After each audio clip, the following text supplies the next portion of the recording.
Let's begin with the latest from the war in Gaza, where after a month of fighting, Israel has agreed to stop their operations during daily 4-hour pauses to allow civilians in the north to head south and to allow humanitarian aid in.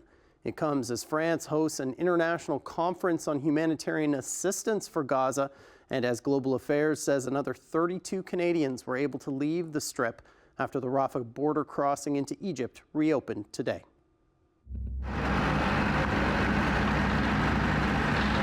The Rafah border crossing between Gaza and Egypt reopened today, allowing another group of Canadians to get out of the Strip and to the Canadian Embassy in Cairo. More than 100 of the approximately 600 Canadian citizens, permanent residents, and their families in Gaza have gotten out, including a baby and her mom.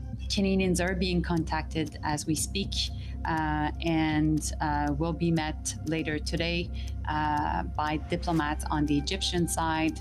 The Red Cross resumed patient escorts from Gaza to the Egyptian border today after its convoy came under fire earlier this week. We will continue our humanitarian activities to meet the urgent and escalating needs of the civilian population in Gaza.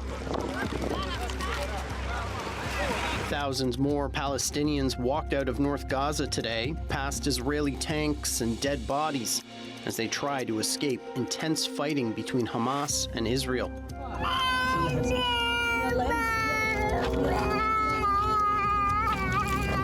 Exhausted children are carried by their parents as families run short of food and water on the long walk. Some families were able to reunite, like this journalist and his loved ones. But moments of joy are brief amid the uncertainty of what comes next for the millions of displaced Palestinians.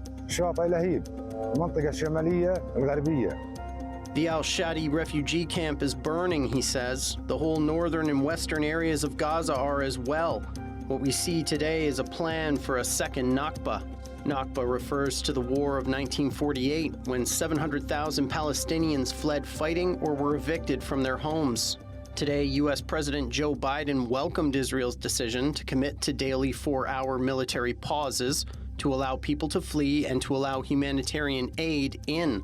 But Biden says he asked Israel for a 3-day pause to hopefully help free the 240 hostages held by Hamas. I've asked for even a longer pause for some of them. Islamic Jihad released this propaganda video saying they are willing to release an elderly Israeli woman and a boy on humanitarian grounds, if certain conditions are met. Biden says there's no chance of a ceasefire at the moment. Meantime, the UN says they need to be involved in coordinating the humanitarian pauses. If these things are to be effective for humanitarian purposes, they need to be coordinated with us as we are the deliverers of humanitarian assistance, especially on timing and location. And it's, of course, critical that all the parties to this conflict also agree with them. They are having to live in extremely difficult and cramped conditions, in overflowing shelters that do not have proper access to water and to sanitation. Displaced Gazans in the south are increasingly living in tents, and the World Food Program says the trickle of aid getting into Gaza isn't enough to address the humanitarian catastrophe on the ground. The organization says the entire population is considered food insecure, meaning they have limited or uncertain access to food.